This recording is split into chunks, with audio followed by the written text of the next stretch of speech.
Hello बेटा, अज आप chapter number first start कर रहे हैं planning in sports physical education का।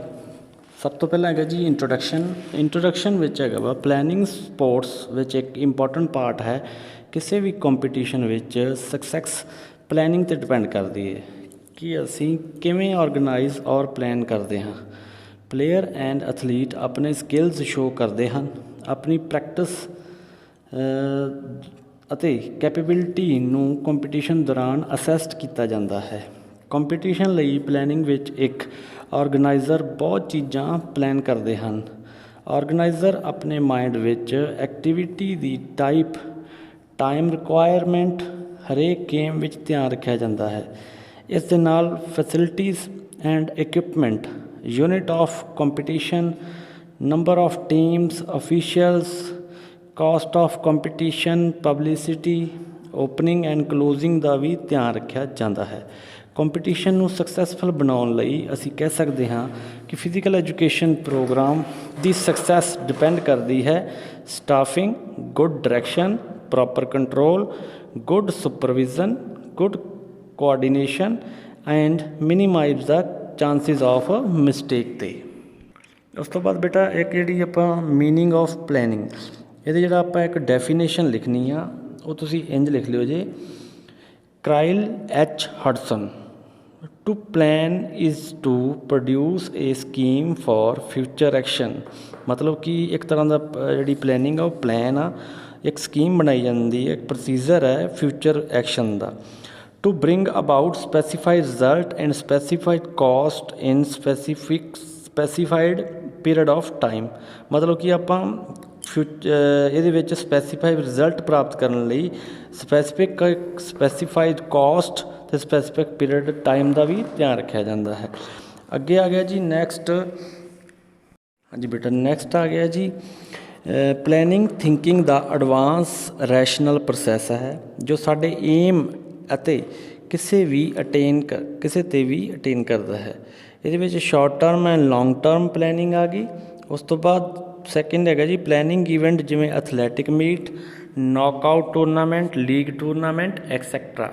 ਨੈਕਸਟ ਪੁਆਇੰਟ ਹੈਗਾ ਜੀ ਇਫੈਕਟਿਵ ਪਲੈਨਿੰਗ ਹੈਲਪ ਕਰਦੀ ਹੈ ਸਪੋਰਟਸ ਵਿੱਚ ਗੁੱਡ ਪਰਫੋਰਮੈਂਸ ਨੂੰ ਅਚੀਵ ਕਰਨ ਵਿੱਚ। ਪਲੈਨਿੰਗ ਇਨ ਸਪੋਰਟਸ, ਇਹ ਗੋਲ ਸੈਟਿੰਗ ਕਰਨ ਅਤੇ ਸਟ੍ਰੈਟਜੀਜ਼ ਡਿਵੈਲਪ ਕਰਨ ਬਾਰੇ ਪਹਿਲਾਂ ਤੋਂ ਸੋਚ ਦੀ ਇੱਕ ਇੰਟਲੈਕਚੁਅਲ ਪ੍ਰੋਸੈਸ ਹੈ ਜੋ ਸਪੋਰਟਸ ਦੀ ਫੀਲਡ ਵਿੱਚ ਗੋਲ ਨੂੰ ਐਫੀਸ਼ੀਐਂਟਲੀ ਪ੍ਰਾਪਤ ਕਰਨਾ ਜ਼ਰੂਰੀ ਹੁੰਦਾ ਹੈ। ਹੁਣ ਅੱਗੇ ਨੈਕਸਟ ਹੈਗਾ ਜੀ ਓਬਜੈਕਟਿਵਸ ਆਫ ਪਲੈਨਿੰਗ। ਪਹਿਲਾ ਹੈਗਾ ਜੀ avoid unnecessary pressure of last minute hostel. ਇਹਦੇ ਵਿੱਚ ਆ ਗਿਆ ਜੀ ਟੂਰਨਾਮੈਂਟ ਵਿੱਚ ਲੋਕ ਵੱਡੀ ਗਿਣਤੀ ਵਿੱਚ ਸ਼ਾਮਲ ਹੁੰਦੇ ਹਨ। ਇਸ ਨੂੰ ਸਕਸੈਸ ਕਰਨ ਲਈ ਮਿਲ ਕੇ ਕੰਮ ਕਰਨ ਦੀ ਜ਼ਰੂਰਤ ਹੁੰਦੀ ਹੈ। ਪਰ ਜੇਕਰ ਟੂਰਨਾਮੈਂਟ ਪ੍ਰੋਪਰ ਪਲੈਨਿੰਗ ਨਾਲ ਨਾ ਕਰਵਾਏ ਜਾਣ ਤਾਂ ਲਾਸਟ ਮਿਨਟ ਦੀਆਂ ਕੁਝ ਪ੍ਰੋਬਲਮਸ ਨਾਲ ਬੇਲੋੜਾ ਪ੍ਰੈਸ਼ਰ ਪੈਦਾ ਕਰ ਸਕਦੀਆਂ ਹਨ। ਪਲੈਨਿੰਗ ਇਹਨਾਂ ਪ੍ਰੋਬਲਮਸ ਤੋਂ ਬਚਾਉਂਦੀਆਂ ਹਨ। ਸੈਕਿੰਡ ਪੁਆਇੰਟ ਹੈਗਾ ਜੀ increase efficiency of every activity. Sports ਵਿੱਚ ਪਲੈਨਿੰਗ ਪ੍ਰੋਸੈਸ ਸਾਰੇ ਅਵੇਲੇਬਲ ਸੋਰਸ ਦੀ ਵਰਤੋਂ ਸਭ ਤੋਂ ਵਧੀਆ ਢੰਗ ਨਾਲ ਕਰਨ ਦੀ ਕੋਸ਼ਿਸ਼ ਕਰਦੀ ਹੈ। ਪਲੈਨਿੰਗ ਦਾ ਮੇਨ ਓਬਜੈਕਟਿਵ ਪ੍ਰੋਸੈਸ ਵਿੱਚੋਂ ਇਨਵੋਲਵ ਹਰੇਕ ਐਫੀਸ਼ੀਐਂਸੀ ਨੂੰ ਇਨਕਰੀਜ਼ ਕਰਕੇ ਹਾਈ ਪਰਫੋਰਮੈਂਸ ਅਚੀਵ ਕਰਨਾ ਹੈ।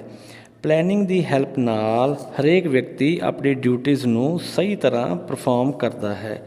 Number third, keep good control overall activities. Planning ਇੱਕ ਟੂਰਨਾਮੈਂਟ ਆਰਗੇਨਾਈਜ਼ਿੰਗ ਵਿੱਚ ਚੰਗੇ ਕੰਟਰੋਲ ਵਿੱਚ ਹੈਲਪ ਕਰਦੀ ਹੈ ਕਿਉਂਕਿ ਪਲੈਨਿੰਗ ਐਂਡ ਕੰਟਰੋਲ ਇੱਕ ਦੂਜੇ ਨਾਲ ਜੁੜੇ ਹੋਏ ਹਨ। ਇੱਕ ਚੰਗੀ ਪਲੈਨਿੰਗ ਐਕਟੀਵਿਟੀ 'ਤੇ ਚੰਗੇ ਕੰਟਰੋਲ ਵਿੱਚ ਹੈਲਪ ਕਰਦੀ ਹੈ। ਸਪੋਰਟਸ ਵਿੱਚ ਪਲੈਨਿੰਗ ਦਾ ਓਬਜੈਕਟਿਵ ਉਹਨਾਂ ਪ੍ਰੋਬਲਮਸ ਨੂੰ ਕੰਟਰੋਲ ਐਂਡ ਲਿਮਿਟ ਕਰਨ ਵਿੱਚ ਹੈਲਪ ਕਰਨਾ ਹੈ ਜੋ ਪਲੈਨਿੰਗ ਤੋਂ ਬਿਨਾਂ ਅਰੇਜ਼ ਹੋ ਸਕਦੀਆਂ ਹਨ।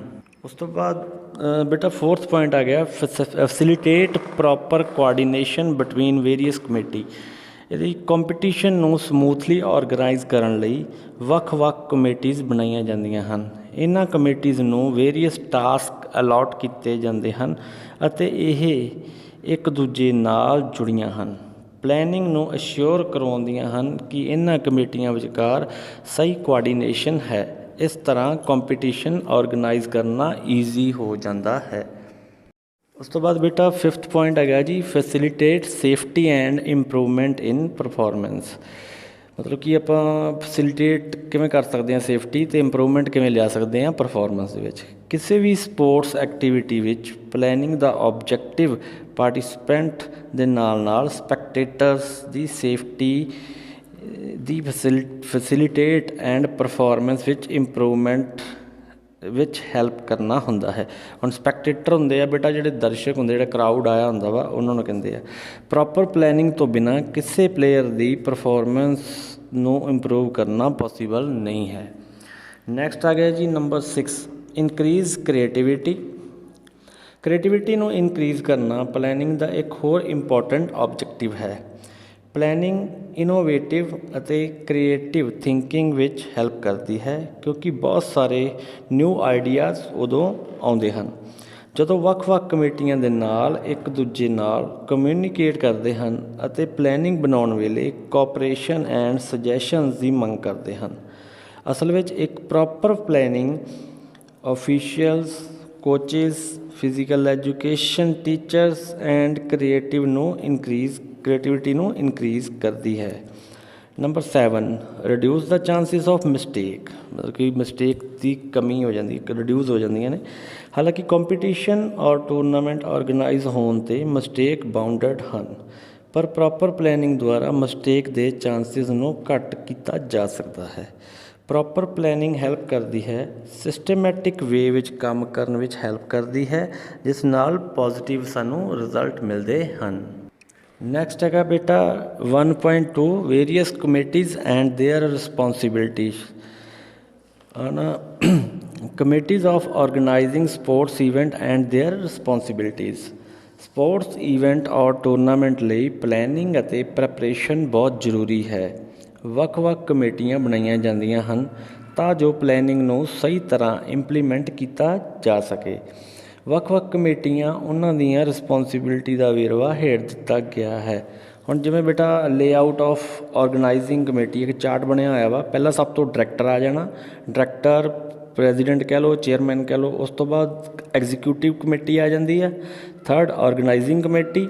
ਇਹਨਾਂ ਦੇ ਥੱਲੇ ਫਿਰ ਕੰਮ ਕਰਦੀਆਂ ਨੇ accreditation committee, finance committee, publicity committee, boarding and lodging committee, transport committee, reception committee, ceremony and decoration committee, prize and certificate committee, ground and equipment committee, refreshment committee, first aid committee, announcement committee, committee for officials, entry and programmes committee. ਇਹ ਸਾਰੀਆਂ ਕਮੇਟੀਆਂ ਇਹਨਾਂ ਥੱਲੇ ਕੰਮ ਕਰਦੀਆਂ ਨੇ।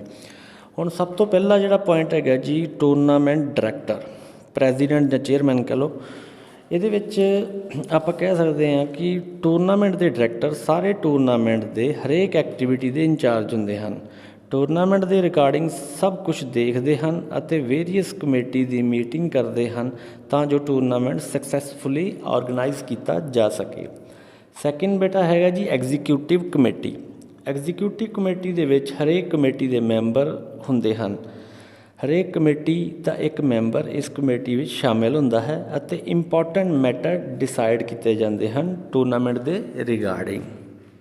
ਹਾਂਜੀ ਬੇਟਾ ਨੈਕਸਟ ਹੈਗਾ ਜੀ ਆਰਗੇਨਾਈਜ਼ਿੰਗ ਕਮੇਟੀ। ਇਹਦੇ ਵਿੱਚ ਕਿਹੜੀਆਂ ਕਮੇਟੀਆਂ ਇਨਕਲੂਡ ਹੈਗੀਆਂ ਨੇ? ਪਹਿਲੀ ਹੈਗੀ ਜੀ ਐਕਰੀਡੇਸ਼ਨ ਕਮੇਟੀ। ਐਕਰੀਡੇਸ਼ਨ ਕਮੇਟੀ ਦੀ ਜ਼ਿੰਮੇਵਾਰੀ ਵਿੱਚ ਐਕਟੀਵਿਟੀਜ਼ ਦੌਰਾਨ ਐਕਰੀਡੇਸ਼ਨ ਸੈਂਟਰਸ ਦੀ ਮੈਨੇਜਮੈਂਟ ਸ਼ਾਮਿਲ ਹੈ। ਇਹ ਸਾਰੇ ਪਾਰਟੀਸਪੈਂਟ ਨੂੰ ਇੱਕ ਆਪਰੇਸ਼ਨਲ ਰੋਲ ਦੇ ਨਾਲ ਰਜਿਸਟਰ ਕਰਦਾ ਹੈ। Validation pass the production and distribution the duty we accreditation committee ਦੀ ਹੈ। ਦੂਜਾ ਹੈਗਾ ਜੀ ਫਾਈਨੈਂਸ ਕਮੇਟੀ। ਫਾਈਨੈਂਸ ਕਮੇਟੀ ਦਾ ਬੇਟਾ ਮੇਨ ਕੰਮ ਹੁੰਦਾ ਵਾ ਟੂਰਨਾਮੈਂਟ ਦਾ ਬਜਟ ਬਣਾਉਣਾ ਅਤੇ ਉਹਨਾਂ ਦੀ ਡਿਊਟੀ ਹੁੰਦੀ ਹੈ ਕਿ ਕਿਸ ਤਰ੍ਹਾਂ ਅਸੀਂ ਇਸ ਬਜਟ ਨੂੰ ਅਰੇਂਜ ਕਰਨਾ ਅਤੇ ਲਾਉਣਾ ਵਾ। Financial reporting as well as monitoring of internal control, ਮਤਲਬ ਕਿ ਇਹਨਾਂ ਦਾ ਜਿਹੜਾ ਫਾਈਨੈਂਸ ਕਮੇਟੀ ਦੀ ਰਿਪੋਰਟ ਆ ਉਹਨੂੰ ਮੋਨੀਟਰ ਕਰਨਾ ਅਤੇ ਪੋਲਿਸੀਜ਼ ਬਣਾਉਣੀਆਂ ਵੀ ਕਿਵੇਂ ਅਸੀਂ ਇਹਨਾਂ ਨੂੰ ਫਾਈਨੈਂਸ ਕਰਨਾ ਹੈਗਾ ਵਾ। ਸੈਕਿੰਡ ਹੈ ਉਸ ਤੋਂ ਬਾਅਦ ਆ ਗਈ 3rd ਪਬਲਿਸਿਟੀ ਕਮੇਟੀ। ਅਸੀਂ ਟੂਰਨਾਮੈਂਟ ਦੀ ਪਬਲਿਸਿਟੀ ਕਿਵੇਂ ਕਰ ਸਕਦੇ ਹਾਂ? ਉਹਦੇ ਵਿੱਚ ਆ ਜਾਂਦਾ ਜੀ newspaper, TV, radio, press conference etcetera.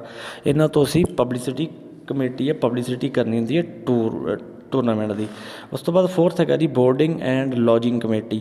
ਇਹਦੇ ਵਿੱਚ ਜਿੰਨੇ ਵੀ ਪਾਰਟੀਸਪੈਂਟ ਬੇਟਾ ਆਪਣੇ ਕੋਲ ਆਉਂਦੇ ਨੇ ਖੇਡਣ ਵਾਸਤੇ ਜਾਂ ਅਫੀਸ਼ੀਅਲਸ ਆਉਂਦੇ ਨੇ, ਉਹਨਾਂ ਦਾ ਅਸੀਂ ਅਰੇਂਜਮੈਂਟ ਕਰਨਾ ਹੁੰਦਾ ਰਹਿਣ ਦਾ, ਵੀ ਕਿਸ ਤਰ੍ਹਾਂ ਅਸੀਂ ਉਹਨਾਂ ਨੂੰ ਕਿੱਥੇ ਠਹਿਰਾਉਣਾ ਵਾ ਅਤੇ ਕੋਈ ਉਹਨਾਂ ਨੂੰ ਪ੍ਰੋਬਲਮ ਨਾ ਆਵੇ। ਇਹ ਸਾਰਾ ਕੁਛ ਦਾ ਅਸੀਂ ਧਿਆਨ ਰੱਖਣਾ ਹੁੰਦਾ ਵਾ। ਉਸ ਤੋਂ ਬਾਅਦ ਆ ਗਿਆ ਜੀ ਟਰਾਂਸਪੋਰਟ ਕਮੇਟੀ, ਪੰਜਵਾਂ।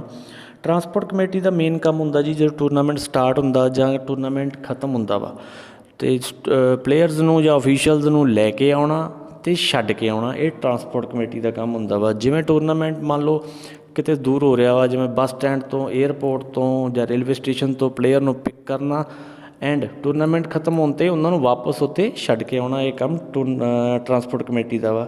ਉਸ ਤੋਂ ਬਾਅਦ ਆ ਗਿਆ ਜੀ ਰਿਸੈਪਸ਼ਨ ਕਮੇਟੀ। ਰਿਸੈਪਸ਼ਨ ਕਮੇਟੀ ਦਾ ਬੇਟਾ ਮੇਨ ਕੰਮ ਹੁੰਦਾ ਵਾ ਜਿਹੜਾ ਗੈਸਟ ਆਇਆ ਵਾ ਆਪਾਂ ਉਹਨਾਂ ਨੂੰ ਰਿਸੀਵ ਕਰਨਾ ਅਤੇ ਉਹਨਾਂ ਨੂੰ ਉਹਨਾਂ ਦੀ ਪਹੁੰਚ ਦੀ ਜਗ੍ਹਾ 'ਤੇ ਆਪਾਂ ਪਹੁੰਚਾਉਣਾ। ਉਸ ਤੋਂ ਬਾਅਦ ਹੈਗਾ ਜੀ ceremony and decoration committee. Ceremony and decoration committee ਦਾ ਕੰਮ ਹੁੰਦਾ ਵੀ ਜਿੱਥੇ ਆਪਾਂ ਲਾਸਟ 'ਤੇ ਪ੍ਰੋਗਰਾਮ ਚੱਲ ਰਿਹਾ ਵਾ, ਜਿੱਥੇ ਵੀ ਓਪਨਿੰਗ ਆ ਜਾਂ ਕਲੋਜ਼ਿੰਗ ਆ, ਉਹਦੀ ਆਪਾਂ ਡੈਕੋਰੇਸ਼ਨ ਕਰਨੀ ਆ, ਪਲੱਸ ਜਿੱਥੇ ਕੋਈ ਆਪਣੇ ਕੋਲ ਚੀਫ ਗੈਸਟ ਆਇਆ ਵਿਆ ਵਾ ਉਹਨੂੰ ਆਪਾਂ ਬਿਠਾਉਣਾ, ਉਸ ਜਗ੍ਹਾ ਦੀ ਵੀ ਡੈਕੋਰੇਸ਼ਨ ਦਾ ਧਿਆਨ ਇਹ ਸੈਰਮਨੀ ਐਂਡ ਡੈਕੋਰੇਸ਼ਨ ਕਮੇਟੀ ਦਾ ਹੁੰਦਾ ਵਾ। 8ਵਾਂ ਪੁਆਇੰਟ ਹੈਗਾ ਜੀ ਪ੍ਰਾਈਜ਼ ਐਂਡ ਸਰਟੀਫਿਕੇਟ ਕਮੇਟੀ। ਹੁਣ ਇਹਨਾਂ ਨੇ ਕੀ ਕਰਨਾ ਹੁੰਦਾ ਵਾ, ਪ੍ਰਾਈਜ਼ ਲੈ ਕੇ ਆਉਣੇ ਆ ਜਿਹ 'ਚ ਕੱਪ, ਮੈਡਲ, ਸ਼ੀਲਡ, ਸਰਟੀਫਿਕੇਟ ਅਤੇ ਹੋਰ ਕਈ ਚੀਜ਼ਾਂ ਇਹਦੇ ਵਿੱਚ ਸ਼ਾਮਲ ਹੁੰਦੀਆਂ ਨੇ ਜਿਹੜੀਆਂ ਲੈ ਕੇ ਆਉਣੀਆਂ ਨੇ ਆਪਾਂ, ਜੋ ਜਿੱਤੇ ਹੋਏ ਪਲੇਅਰ ਨੇ ਉਹਨਾਂ ਨੂੰ ਦੇਣੀਆਂ ਨੇ, ਅਤੇ ਜਿਹੜੇ ਆਪਣੇ ਚੀਫ ਗੈਸਟ ਆਏ ਹੋਏ ਨੇ ਉਹਨਾਂ ਨੂੰ ਮੋਮੈਂਟਸ ਦੇਣੀਆਂ ਨੇ ਅਤੇ ਸਨਮਾਨਿਤ ਕਰਨਾ ਹੈ। ਉਸ ਤੋਂ ਬਾਅਦ 9ਵਾਂ ਪੁਆਇੰਟ ਹੈਗਾ ਜੀ ਗਰਾਊਂਡ ਐਂਡ ਇਕੁਇਪਮੈਂਟ ਕਮੇਟੀ। ਹੁਣ ਗਰਾਊਂਡ ਐਂਡ ਇਕੁਇਪਮੈਂਟ ਕਮੇਟੀ ਦਾ ਕੰਮ ਹੁੰਦਾ ਵਾ ਵੀ ਗਰਾਊਂਡ ਨੂੰ ਮੇਨਟੇਨ ਕਰਨਾ। For example cricket the match ਹੋ ਰਿਹਾ ਹੈ, ਉਹਦੇ ਵਿੱਚ ਕੀ ਇੱਕ ਕ੍ਰਿਕਟ ਪਿੱਚ ਕਿਵੇਂ ਬਣੀ ਹੋਈ ਹੈ, ਦਾਇਰੇ ਲੱਗੇ ਹੋਏ ਕਿ ਨਹੀਂ ਲੱਗੇ ਹੋਏ, ਬਾਹਰਲੀ ਬਾਊਂਡਰੀ ਲੱਗੀ ਹੋਈ ਕਿ ਨਹੀਂ ਲੱਗੀ ਹੋਈ, ਜਿਹੜੇ ਉਹਦੇ ਵਾਸਤੇ ਇਕੁਇਪਮੈਂਟਸ ਚਾਹੀਦੇ ਨੇ ਜਿਵੇਂ ਵਿਕਟਸ ਚਾਹੀਦੀਆਂ ਨੇ, ਬੇਲਸ ਚਾਹੀਦੀਆਂ ਨੇ, ਉਹ ਸਾਰੀਆਂ ਆਪਾਂ ਅਰੇਂਜਮੈਂਟ ਕਰ ਲਈਆਂ ਕਿ ਨਹੀਂ ਕਰ ਲਈਆਂ, ਇਹਨਾਂ ਚੀਜ਼ਾਂ ਦਾ ਧਿਆਨ ਰੱਖਣਾ ਹੁੰਦਾ। ਨੰਬਰ 10 ਹੈਗਾ ਜੀ ਰਿਫਰੈਸ਼ਮੈਂਟ ਕਮੇਟੀ। ਰਿਫਰੈਸ਼ਮੈਂਟ ਕਮੇਟੀ ਦਾ ਕੰਮ ਹੁੰਦਾ ਵਾ ਰਿਫਰੈਸ਼ਮੈਂਟ ਨੂੰ ਅਰੇਂਜ ਕਰਨਾ, ਜਿਵੇਂ ਚੀਫ ਗੈਸਟ ਅਤੇ ਅਫੀਸ਼ੀਅਲ ਐਂਡ ਪਲੇਅਰਸ ਦੇ ਲਈ ਅਰੇਂਜ ਕਰਨਾ। ਉਸ ਤੋਂ ਬਾਅਦ ਹੈਗੀ first aid committee. First aid committee ਦਾ ਕੰਮ ਹੁੰਦਾ ਵਾ ਜਦੋਂ ਵੀ ਟੂਰਨਾਮੈਂਟ ਚੱਲ ਰਿਹਾ ਵਾ ਉਹਦੇ ਦੌਰਾਨ ਕਿਸੇ ਪਲੇਅਰ ਨੂੰ ਜਾਂ ਕਿਸੇ ਅਫੀਸ਼ੀਅਲਸ ਨੂੰ ਕੋਈ ਇੰਜਰੀਜ਼ ਆਉਂਦੀ ਆ ਤਾਂ ਉਹਨਾਂ ਨੇ ਫਸਟ ਏਡ ਦੇਣੀ ਹੁੰਦੀ ਆ। ਉਹਦੇ ਵਿੱਚ ਫਸਟ ਏਡ 'ਚ ਆਪਾਂ ਰੱਖ ਸਕਦੇ ਹਾਂ ਕੁਆਲੀਫਾਈਡ ਡਾਕਟਰ, ਕੰਪਾਊਂਡਰ ਅਤੇ ਨਰਸਿਸ, ਇਹ ਸਾਰੀਆਂ ਹੋ ਸਕਦੀਆਂ ਨੇ। ਲਾਸਟ ਇੱਕ 11th ਪੁਆਇੰਟ 12th ਪੁਆਇੰਟ ਹੈਗਾ ਅਨਾਊਂਸਮੈਂਟ ਕਮੇਟੀ। ਅਨਾਊਂਸਮੈਂਟ ਕਮੇਟੀ ਦਾ ਕੰਮ ਕੀ ਹੁੰਦਾ ਵਾ, ਟੂਰਨਾਮੈਂਟ ਦੇ ਵਿੱਚ ਕੋਈ ਵੀ ਆਪਾਂ ਈਵੈਂਟ ਹੋ ਰਿਹਾ ਵਾ ਉਹਦੇ ਬਾਰੇ ਅਨਾਊਂਸਮੈਂਟ ਕਰਨੀ ਆ ਵੀ ਆਪਣਾ ਕੋਈ ਵੀ ਪਲੇਅਰ ਆ ਉਹਦਾ ਟਾਈਮ ਸਿਰ ਉੱਥੇ ਪਹੁੰਚ ਸਕੇ।